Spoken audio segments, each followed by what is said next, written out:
Dan, it's so interesting to see how these protests are impacting the world's biggest tech companies. Pepper spray actually shot to the top of the bestseller ranks for sports and outdoor items, and you've got users now talking about the demonstrations and reviews. One review of pepper spray saying, "Put the cops down when they mess with you."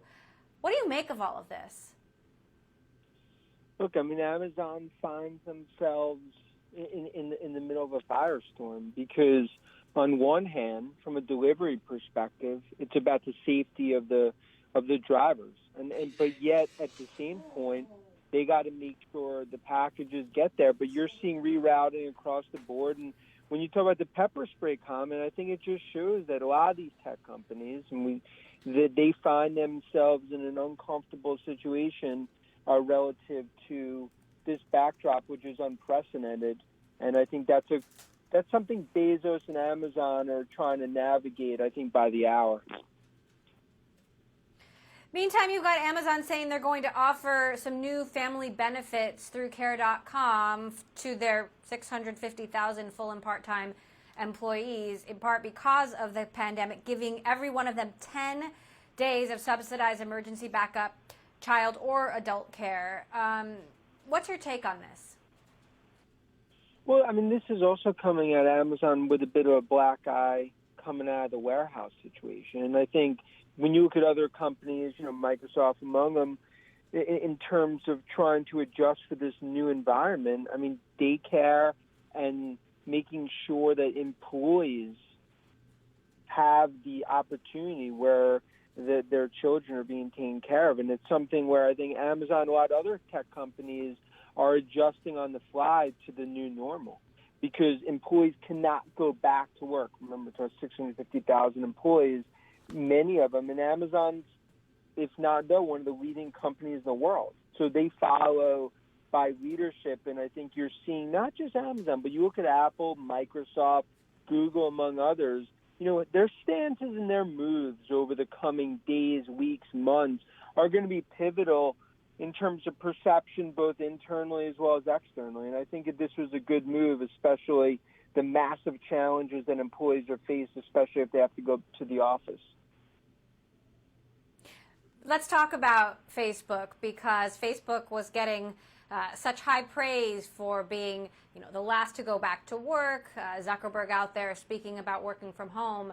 And suddenly this post from President Trump became such a flashpoint. You've got civil rights leaders upset. You've got Facebook employees walking out and resigning. Mark Zuckerberg did a Q&A with Facebook employees today, and there were lots of angry questions. How big a risk is this to a company that depends on good talent?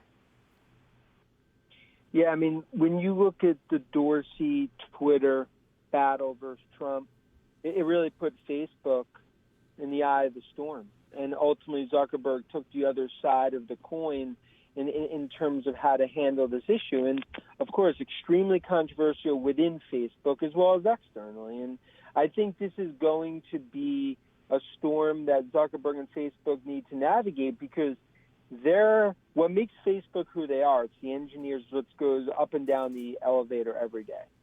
And keeping employees happy, but yet keeping their stance. And it's something, were they going to soften their stance? It seems they're not.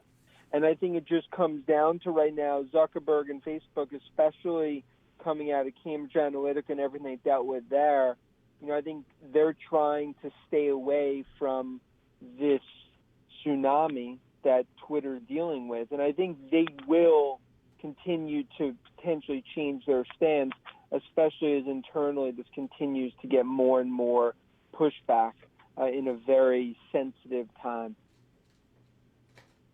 Right. Talk about a tsunami. I mean, Facebook has now its own tsunami in the inaction of this. And I wonder, Twitter is, of course, such a smaller company, but a huge megaphone for the president. And I wonder how this positions the two of these companies, on sort of opposite sides of the line, and what that actually means for the business. Well, and especially going into a presidential election. But I think it also, you take a step back, the reason Zuckerberg and Sheryl and Facebook have taken the stance it comes down to the R word, is it's regulation. And I think that's the broader worry, in terms of the impact of the business model when you look down the road from an advertising, from a content perspective. And this is something all big tech facing. And I think right now you see investors not worried about this, right, shrugging it off, because it all comes down to what the regulatory environment looks like, especially going into what looks like, more of a bonfire situation as we go into late summer, fall for all of big tech. And I think that's why Zuckerberg and Facebook tried to take the opposite stance of Dorsey, which, no doubt is going to be extremely controversial, both internally as well as externally. But if you look at the stock, how investors are viewing it, they are shrugging it off, at least for now, as it appears to be contained in terms of business model changes.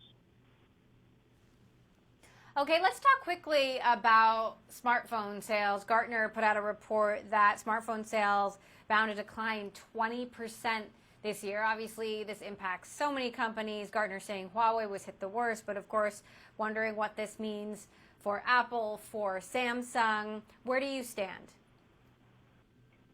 Yeah, it goes back to, in a backdrop of a once-in-a-100-year pandemic, most consumers are focused on their jobs, health, and even toilet paper over the course rather than a smartphone. So you have some dark days ahead in terms of the smartphone in the near term, but that's also why the 5G cycle and iPhone 12 going into later this year into next year is what we view as the seminal moment, ultimately the catalyst. I do think on the other side of this dark valley, you will see a significant rebound in the likes of Apple, Samsung, and even a lot of the Chinese competitors, just given this 5G super cycle. Although right now, as consumers coming out of this dark storm, a $1,000 iPhone or a smartphone looks a lot more expensive than it did pre-COVID. And that's something that's going to be a headwind for smartphone, as well as the tech food chain, as we navigate this storm and get to the other side of the dark valley.